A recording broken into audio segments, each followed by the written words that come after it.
किसी गांव में एक आदमी रहता था जिसका नाम रहीम था, जो बहुत नेक और शरीफ इंसान था, जिसने कभी अपनी जिंदगी में किसी गैर औरत को बुरी नज़र से नहीं देखा था।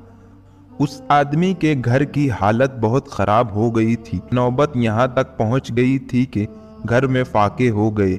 उस आदमी की एक जवान बेटी भी थी।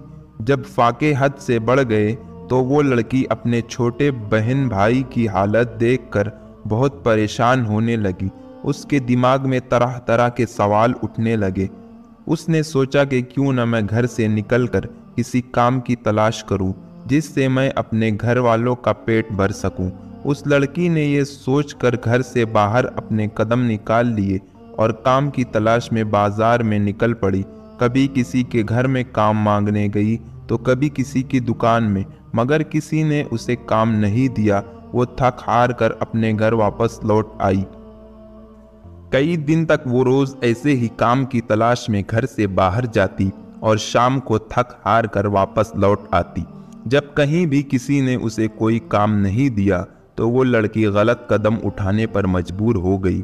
दिल में इरादा करके घर से निकली कि आज मैं अपना जिस्म बेच दूंगी और कुछ खाना खरीदूंगी।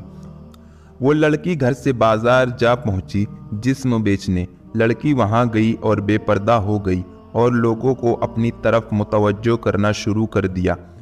वो लोगों का ध्यान अपनी तरफ खींचने की कोशिश करती रही, लेकिन किसी ने भी उस पर ध्यान नहीं दिया। ध्यान तो दूर की बात, किसी ने उसकी तरफ नज़र उठाकर भी नहीं देखा। लोग आते और उसकी तरफ नज़र उठाए बिना निकल जाते।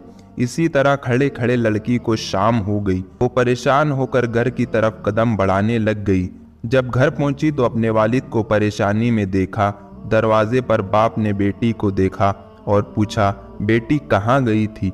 लड़की अपने वालिद की बात सुनकर उनके पैरों में गिरकर रोने लगी और माफ़ी मांगने लगी, और फिर रो रो कर सारा माजरा बयान किया कि अब्बा हुजूर, मुझसे अपने भूख से बिलखते हुए भाई बहन की हालत देखी नहीं गई और मैं मजबूर होकर जिस्म बेचने गई थी, लेकिन एक भी आदमी ने मेरी तरफ नज़र उठाकर नहीं देखा। पूरी बात सुनने के बाद बाप ने अपनी बेटी से कहा, बेटी, तुम्हारे बाबा ने आज तक कभी किसी गैर औरत को आंख उठाकर नहीं देखा, तो कैसे हो सकता था कि कोई तुम्हें नज़र उठाकर देखता? नबी करीम सल्लल्लाहु अलैहि वसल्लम ने फरमाया, तुम जैसा करोगे तुम्हारे साथ भी वैसा ही होगा। अगर तुम किसी के साथ गलत करोगे तो तुम्हारे साथ भी गलत होगा। अगर तुम भलाई करोगे तो तुम्हारे साथ अच्छा होगा। इसीलिए हमें बदनज़री से बचना चाहिए, क्योंकि बदनज़री गर्म बीज होता है। जैसा बोओगे कल को वैसा ही पाओगे। आज आप अपने आप को खबरदार करेंगे तो कल तुम्हारी औलाद भी महफूज रहेगी। प्यारे दोस्तों, अगर आपको हमारी ये वीडियो पसंद आई हो और अगर आपको इस वीडियो से कुछ सबक मिला हो तो इस वीडियो को लाइक कीजिए, और रोज़ाना इसी तरह की वीडियोस देखने के लिए हमारे चैनल रज़ा वॉइस को सब्सक्राइब कीजिए और इस वीडियो को ज़्यादा से ज़्यादा शेयर कीजिए।